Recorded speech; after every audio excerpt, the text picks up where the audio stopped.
चाहे मुझे शूद्र मान लो, चाहे मुझे इंडियन मान लो, हम भारतवासी हैं, हम बाबा साहब के अनुयायी हैं। बाबा साहब ने हमें सब कुछ दिया है। समाजवादी के मुखिया थे ना, वो लोग अगर पहले जाग गए होते और बाबा साहब को लेके जय भीम करके निकल गए होते ना, क्योंकि आज डरता है ना तो जय भीम से डरता है। जहाँ जय श्री राम हो ना वहाँ जय जय जय जय जय भीम करो, पतली गली से भागो। यहाँ तो संविधान आ गया। चाहे मुझे शूद्र मान लो, चाहे मुझे इंडियन मान लो, हम भारतवासी हैं, हम बाबा साहब के अनुयायी हैं। बाबा साहब ने हमें सब कुछ दिया है। ये ऐसा है, कभी धर्म से कुछ नहीं मिला है, कर्म से मिलता है। कर्म ही प्रधान होता है। आपको ये उलझाया जा रहा है, ये मीडिया वालों, आप भी उसी में से तो नहीं हो। उनके मुंह को लगाए रहो, 2024 तक यही पूछते रहो क्या है।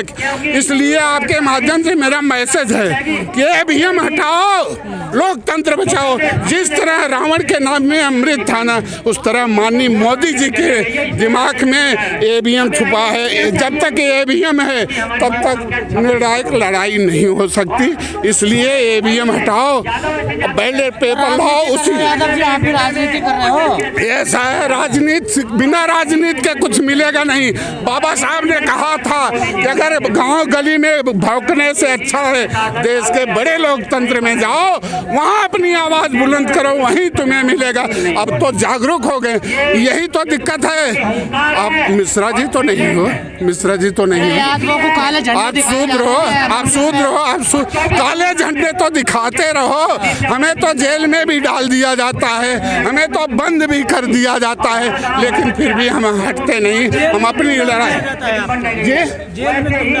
जेल में इसलिए जब भी न्याय और बाबा साहब के संविधान में चलोगे तब आप, यही जंतर मंतर है, यहीं पर संविधान जलाया गया था, उस समय भी आवाज उठाने का काम किया था।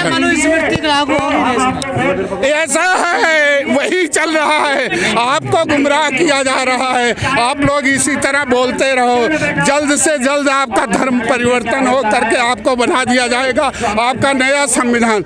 यानी बाबा साहब का संविधान देख करके 35 देशों ने संविधान बनाया, आज 35 देश उस संविधान से चल रहा है राष्ट्र को बुलंदियों पे। हमारे यहाँ जो 65 साल के बाद रिटायर हो जाते हैं वो देश की बड़ी कुर्सी पे बैठ जाते हैं। और राष्ट्र बनना चाहिए। अरे भैया, हमारा पूरे विश्व में भारतवर्ष की संस्कृति अलग है, सभ्यता अलग है, भाईचारा अलग है, और ये चार फूलों का गुलदस्ता है। हमारे भारत में हिंदू हैं, हिंद महासागर, मुसलमान हैं महासागर, सिख हैं संयुक्त सागर, ईसाई हैं ईसा सागर। इतना अच्छा हमारा मजहब नहीं सिखाता। गंगा जमुनी तहजीब थी, आज उसको भी हमारा खत्म किया जा रहा है। कौन फैला रहा है? कौन फैला रहा है? आपको नहीं पता है, आज सब जानते हो, जान करके भी हमें गुमराह करते हो। आज हमारी यही पिछले देश को बांट रहे हैं, पिछड़ा देश यही किसान और जवान इस देश को चला रहे हैं। और जब हमारा देश आजाद हुआ था ना, हमारे पास खाने का भी, रामचरितमानस का विरोध कर रहे हैं ये पिछले देश में। ऐसा है, रामचरितमानस का विरोध कोई नहीं, उसमें जो गलत शब्द हैं, जो अब देखो अशिक्षित, जो दलित शोषित वंचित शिक्षा बाबा साहब के संविधान से पढ़ने लिखने का अधिकार पा गए। आप शूद्र हैं, आप कैसे पढ़ लिख सकते हैं? पढ़ने का अधिकार हमें संविधान से अधिकार मिला, पढ़ लिख करके उनके बगल में आज हम बैठने लगे, आंख में आंख डाल करके सवाल पूछने लगे। यही तो दिक्कत है मेरे भाई। इसीलिए तो आज अगर हमारे जो समाजवादी के मुखिया थे ना, वो लोग अगर पहले जाग गए होते और बाबा साहब को लेके जय भीम करके निकल गए होते ना, क्योंकि आज डरता है ना तो जय भीम से डरता है। जहाँ जय श्री राम हो ना वहाँ जय जय जय जय जय भीम करो, पतली गली से भागो। यहाँ तो संविधान आ गया है। अपमान कर रहे हैं आप। अरे भैया, ऐसा है, हमें यह देश संविधान से चलेगा। धर्म करोगे, जितने मंदिर वो बना दिए ना, साधु संत चलाएंगे इस देश। अरे मेरे भाई, एक मंदिर बनता है ना, बाहर भिखारियों की लाइन, अंदर भिखारियों की लाइन। धर्म से नहीं, ये संविधान से देश चला होता ना, हमारा देश पहले भी सोने की चिड़िया था और रहता। आज भी कहते हैं परमाधड़ी लोग, शीर्ष नेता बैठे हुए। अब तो छोड़ दो, अब तो छोड़ दो। जनगणना के नाम पे अरे भैया, कुत्ते बिल्ली पेड़ पौधे पशु पक्षी की जनगणना हो सकती है, तो आदमियों की जनगणना करने में क्या आफत आ रही है? अरे जातिवाद का जहर फैलेगा। अरे भैया, जब सिख जाट कुमाऊं सबसे बड़ी जाति देखना है ना, तो आर्मी में देख लो भाई, 35 जातियों की रेजिमेंट, क्षेत्रों की रेजिमेंट है। अगर संविधान से देश चलता तो भाई सबकी, मैं तो कहता हूँ, या तो सबकी तोड़ दो, नहीं तो वीर हीरो की जोड़ दो। जय यादव, यही रेजिमेंट, यही रेजिमेंट। साहब जातिवाद को बढ़ावा दे रहे हैं यादव जी। ये ऐसा ये कोई जातिवाद को जो है बढ़ावा हम नहीं दे रहे, जातिवाद को बढ़ावा सरकार दे रहा है। ये वही सरकार है जो 2014 में आया था। अब माननीय प्रधानमंत्री नरेंद्र मोदी जी ने कहा था, जात पात खत्म करूंगा, परिवारवाद खत्म करूंगा। सबसे बड़ी जातिवाद आज भी देखो तो भारतीय सेना के अंदर है, जो जातियों के नाम पे रेजिमेंट बना हुआ है। हम भी यही कह रहे हैं, या तो सबका रेजिमेंट तोड़ दो, नहीं तो यही रेजिमेंट को भी जोड़ दो। अग्निपथ आ गया ना, देखिए अग्निपथ ये तो बेरोजगारी की तरफ ले जा रहा है युवाओं को। जबकि सरकार आया था, उन्होंने कहा था 2 लाख करोड़ रोजगार दूंगा। 2 करोड़ तो रोजगार नहीं दिया, लेकिन 3-4 करोड़। जी भी पिछले, आप भी पिछले, तो दिक्कत कहाँ आ रही है? दिक्कत वहाँ आ रही है, मोदी जी नकली पिछड़े बन रहे। अगर वो पिछड़े होते तो वो अडानी अंबानी के साथ नहीं होते, वो देश के हमारे जो ओबीसी एसटी ओबीसी सबके साथ होता। वो अरे गरीब के साथ है वो। गरीब के साथ कहाँ है? गरीब के साथ होता तो गैस सिलेंडर पे सब्सिडी था, उन्होंने खत्म कर दिया। पहले तो लोगों को लुभाया, जो गैस पे सब्सिडी देंगे, फ्री में सिलेंडर देंगे। गरीबों के मसीहा है वो। गरीबों का मसीहा नहीं, गरीबों का तो दुश्मन है। इसलिए दुश्मन है जो गरीबों की बात नहीं करता, वो रोजगार की बात नहीं करता। 80 करोड़ लोगों को राशन, 80 करोड़ लोगों को वो भुखमरी की तरफ ले जा रहा है। रोजगार उसे दिया नहीं जा रहा, तो राशन दे रहा है। आने वाले टाइम में राशन देना बंद कर देगा। पूरी दुनिया सलाम कर रही है भारत। पूरी दुनिया सलाम नहीं, ये तो मीडिया सलाम कर रही है। ये तो बिकाऊ मीडिया है जो दुनिया भर में उसे सलाम करता हुआ दिखाई दे रहा है। उसको अपने देश के अंदर के जो नागरिक है वही बहिष्कार कर रहा है, उसको बाहर के दुनिया कौन उसको सलाम कर रहा है? बताओ मुझे। आत्मनिर्भर भारत बना रहे हैं, कह रहे हैं आत्मनिर्भर भारत बनाकर सबको जो है बेरोजगारी की तरफ धक्का दे रहा है। देखो ना, क्राइम कितना बढ़ गया हमारे हिंदुस्तान के अंदर आत्मनिर्भर के चक्कर में। राम राज्य आ गया। हमें ऐसा राम राज्य नहीं चाहिए जिसके अंदर लोग भूखा मर जाए। हमें ऐसा राज्य नहीं, हमें तो बाबा साहब का संविधान चाहिए जो सबको नौकरी मिले, सबको रोजगार मिले और सबको बराबर का हिस्सेदारी मिले। हमें वो चाहिए। मोदी को बदनाम करते हैं। बदनाम हम नहीं कर रहे, मोदी जी बदनाम है गरीब के लिए। मिलता है बदनाम करते। हमें नहीं मिलता पैसा। गरीब, आप ये बताओ मोदी जी ने किस गरीब के लिए क्या किया? उन्होंने कहा था कितने लाख मकान बनाएंगे गरीब के लिए। मकान दे रहे हैं। किस गरीब को मकान दिया? आवास योजना से आवास योजना सब घपलेबाजी है। मंत्रालय में जो है इनके मंत्री घपला कर रहे हैं। किस गरीब को मकान दिया? उस गरीब का मुझे नाम ला दो। बीच में एक मीडिया ने लाया भी था, पेपर में छापा था, इस गरीब को मकान मिला। वो महिला आज भी झोपड़ी में है, उसने बयान दिया, मुझे पता ही नहीं, ये मेरा फोटो पेपर में छप गया। ये अकेले भारी है तुम सब पर। अकेले भारी नहीं, आने वाले 2024 के अंदर SC ST OBC समझ चुका है, इसको उखाड़ फेंकेगा लोकसभा आने वाले 2024 के इलेक्शन में।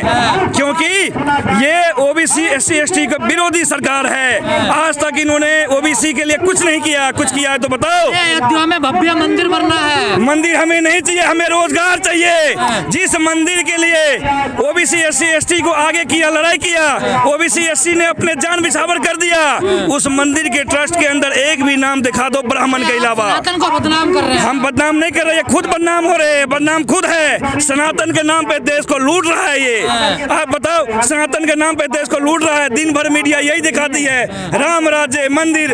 अरे भाई, मंदिर से किसी का पेट नहीं भरेगा, रोजगार से मिलेगा। अरे चमत्कारी बाबा के पास जाइए, आपकी समस्या सोल्व हो जाएगी। वो सारे चमत्कारी बाबा डुप्लीकेट है, उसका पर्दाफाश हो गया है। वो कुछ नहीं है, वो तो लोगों को भ्रमित कर रहे हैं। अच्छा बना देंगे आपका पर्चा। हमें ऐसा पर्चा नहीं चाहिए, ना ऐसा बाबा चाहिए। ऐसे बाबा को हम बहिष्कार करते हैं। ये तो कुछ % के लोग जो है ऐसे चमत्कारी दिखा कर डुप्लीकेट लोगों को बेरोजगार की तरफ धक्का दे रहा है। राष्ट्र चाहिए आपको। हमें हिंदू राष्ट्र नहीं, हमें देशभक्ति चाहिए। हमें देशभक्ति चाहिए, हमें देश में रोजगार चाहिए। अगर हमारा पेट भरा रहेगा तो हम राष्ट्र भी बना लेंगे। देंगे। आप हिंदुओं को बांट रहे हैं। हम हिंदुओं को नहीं बांट रहे, हिंदुओं को ये सरकार बांट रहा है। जाति के नाम पे, धर्म के नाम पे जगह जगह दंगा हो रहा है, बयानबाजी हो रहा है। हम तो कहते हैं सबको बराबर का हक दो। सारे पिछड़े कह रहे हैं हम शुद्र हैं, ये कौन सी बात होगी? ऐसा है, सबसे पहले हम देशभक्त है। हमें ना तो हिंदू बनना ना मुस्लिम, हमें देशभक्त बनना है। हम देश के लिए भारतवासी बनना है। हम देश के लिए अपने जान भी बछावर कर देंगे। मोहन भागवत देशभक्त नहीं है। देखिए मोहन भागवत जी ने क्या कहा था, अभी बयान दिया था, जो ये जात पात जो है ये ब्राह्मणों का ही देन है, पंडितों की, पंडिती को। वही पंडित एक ही बात है, ब्राह्मण पंडित ये अलग अलग इसलिए दे रहे हैं, लोगों को भ्रमित कर रहे हैं। उनको पता नहीं, जनता जागरूक हो चुका है, जनता इनको मुंह तोड़ जवाब दे रहा है। हमें हिंदू राष्ट्र से मतलब नहीं, हमें देशभक्त बनना है, हमें रोजगार चाहिए, हमें बिजनेस चाहिए, हमारे हमें जो है हमें हमारा रेजिमेंट चाहिए, क्योंकि हमारा इतिहास है। रेजांगला का युद्ध पूरे विश्व के अंदर मशहूर है पूरा। हमें उसी सम्मान में हमें यही रेजिमेंट चाहिए, हमें कंधे पर हमारा नाम चाहिए। सरकार से हमारा मांग है। आप सबको यही बता के अपनी बात को पूरी करता हूँ, क्योंकि होता वो लहू लाल, आप ये जरूर फैला देना। होता वो लहू लाल जो गीदड़ से डर जाता है, और होता उस लहू का रंग लाल जो शेरों से लड़ जाता है। पर एक लहू का जलवा तो कुछ अजब रंग का होता है, जो मौत को ललकारे वो लहू अहिर का होता है, अहिर का होता है। अहिर रेजिमेंट हक हमारा, अहिर रेजिमेंट हक हमारा, अहिर रेजिमेंट हक हमारा। नारायण सिंह रक्षा मंत्री थे, तब भी ये मांग उठी थी, लेकिन उस समय देश के सबसे बड़े लोकतंत्र में हमारे लोग कम थे, ये आवाज़ पूरी नहीं। तो माननीय मुखिया जी को आप लोग सुने होंगे कि माननीय मुखिया जी इतने बड़े बुद्धिजीवी थे, तुरंत पलटी मार देते थे, कहते थे पलटू राम है। तो माननीय मुखिया जी ने उस समय इस मांग को बोले, सेना में रेजिमेंट हमारी बननी चाहिए। लोगों ने कहा ये हो नहीं सकता, ये जात का मामला। बोले अगर ये नहीं हो सकता तो ये हो सकता है मेरे भाई, कि जो बॉर्डर पर हमारे जवान शहीद होते हैं उनकी शहादत वहीं रह जाती है, उनके घर उनका टोपी और ये बेच जाता है।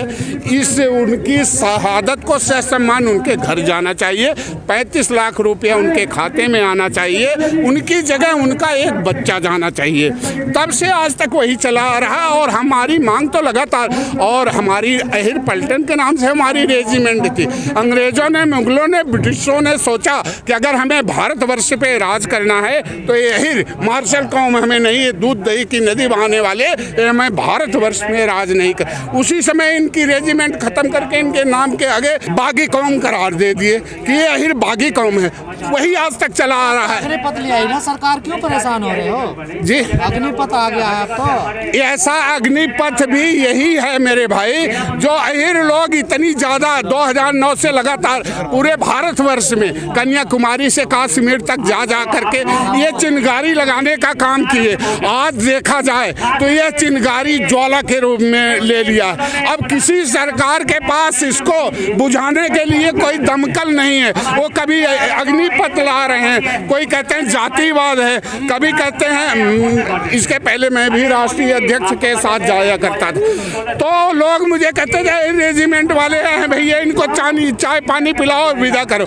आज सम्मान मुझे बुलाया जाता है और कहते हैं भाई पहले नहीं पता था कि आप लोग प्राण न्यौछावर गर्दन कटाने के लिए केवल सम्मान का नाम मांग रहे हो, ये तो आपको मिल जाना चाहिए था। अभी मैंने कहा माननीय मोदी जी, रक्षा मंत्री राजनाथ जी, हाथ जोड़ के निवेदन है आज भी मुझे दे दो, क्योंकि राष्ट्र सेवा तो हमारा जन्म सिद्ध धर्म है, और यही रेजिमेंट राष्ट्र रक्षा है सम्मान का एक नाम मांग रहे हैं। हिंदू तो बन जाओ। ऐसा भाई, ये देश हिंदू मुसलमान सिख ईसाई सबका है, बराबर का। ऐसा है कहीं न कहीं कुछ गलतियां हुई है, तभी तो सरकार बैकफुट पे जा रहे हैं। आरएसएस के प्रमुख मोहन भागवत सामने आकर के ये कह रहे हैं कि यह जात पात मनुवादियों ने बनाया है, हाँ पंडितों ने बनाई है। तो ये कहीं न कहीं गलत है, इसलिए इस पे डिबेट नहीं।